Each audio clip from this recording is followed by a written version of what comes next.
Assalamu alaikum, I'm Aisha and you're watching Samaa News. Here are today's headlines. The second round of Pakistan-Afghanistan negotiations has wrapped up its initial sessions in Istanbul, with both sides pushing to finalise a lasting framework for border peace. Officials say the talks built on the Doha agreement could continue for another 3 days. Pakistan is seeking a verifiable system to monitor cross-border militancy and prevent further attacks by groups like the TTP, while Afghanistan's team also says it remains committed to peace and stability. Meanwhile, Defence Minister Khawaja Asif says that although Afghanistan appears willing to maintain peace, failure to reach an agreement in Istanbul could mean open war. He confirmed that no violations have occurred in the past few days and that both sides are adhering to the truce. Chief of Army Staff Field Marshal Syed Asim Munir and Egyptian President Abdel Fattah el-Sisi have agreed to boost coordination on strategic, economic and security matters. According to the military's media wing, the meeting took place in Cairo, in which the leaders highlighted long-standing ties between the two countries and reaffirmed shared goals for regional peace and stability. During his visit, the army chief also met Egypt's defense officials and the Grand Imam of Al-Azhar. China and the United States have wrapped up the first day of economic and trade talks in Kuala Lumpur.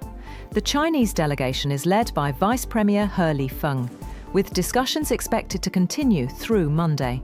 According to China's Ministry of Commerce, the consultations follow up on key understandings reached between the two presidents during their phone calls earlier this year. US President Donald Trump will test his deal-making capabilities on a trip to Asia, a region battered by his hardball trade policies, while doubts hang over his highly anticipated meeting with China's Xi Jinping. Trump is set for a 5-day trip to Malaysia, Japan, and South Korea, his first to the region and longest journey abroad since taking office in January. Meanwhile, President Trump says he has no plans to meet Canadian Prime Minister Mark Carney during the ASEAN summit in Kuala Lumpur. His comments came after Carney signalled Canada's readiness to resume trade talks, which Trump suspended over an anti-tariff ad aired in Ontario. Trump, however, said a meeting with Brazil's President Lula is likely, and added that he's open to discussing tariffs under the right circumstances.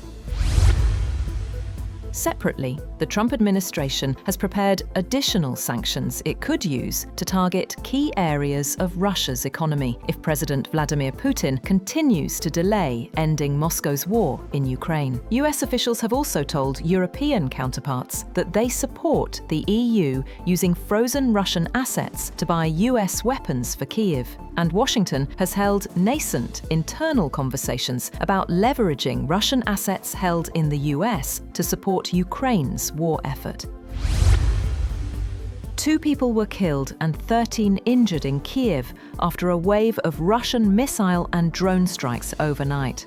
Ukrainian officials say the attacks hit energy and infrastructure sites, setting fires and damaging residential areas, including a kindergarten. President Volodymyr Zelensky said the strikes show why Ukraine urgently needs more Patriot air defense systems. Russia claims its targets were military and energy facilities, but Kyiv says Moscow is trying to trigger a humanitarian crisis ahead of winter. The US has imposed sanctions on Colombian President Gustavo Petro as President Donald Trump sharply escalated a feud with Washington's longtime Latin American ally over accusations that Petro has refused to stop the flow of cocaine into the United States. The US military has ratcheted up activity in the southern Caribbean, striking vessels in international waters that it has alleged, without evidence, are carrying drugs. Pakistan and Iran have taken a major step forward in strengthening bilateral ties, agreeing to launch joint initiatives in logistics, trade and transport. The decision comes during high-level talks in Islamabad, where federal ministers Abdul Alim Khan, Jam Kamal Khan and Hanif Abbasi met with Iranian Minister Farzana Sadiq, who is currently visiting Pakistan. During the meeting, both sides agreed to establish a joint committee aimed at resolving trade challenges along the Pakistan-Iran border.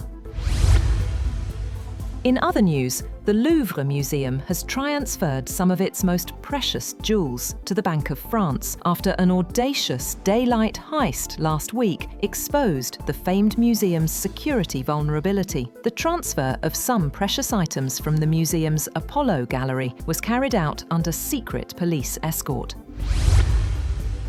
The UN's top environment official says this year's climate summit in Brazil could define the next phase of global action. UN Environment Programme Chief Inga Anderson says countries are expected to bring stronger climate pledges to COP30. And this time, the world needs real ambition. Speaking in Beijing, she said the summit will also focus on protecting nature and tackling pollution. And Audrey Eckert from Nebraska has been named Miss USA as the scandal-hit annual pageant returns under new ownership. The 22-year-old digital safety advocate beat 50 other contestants to claim the crown. The event capped almost 18 months of turbulence for the long-running contest, which underwent an acrimonious change in leadership following the resignation of Miss USA 2023 amid allegations of mistreatment. That's all for now. For more updates, visit www.samaa.tv.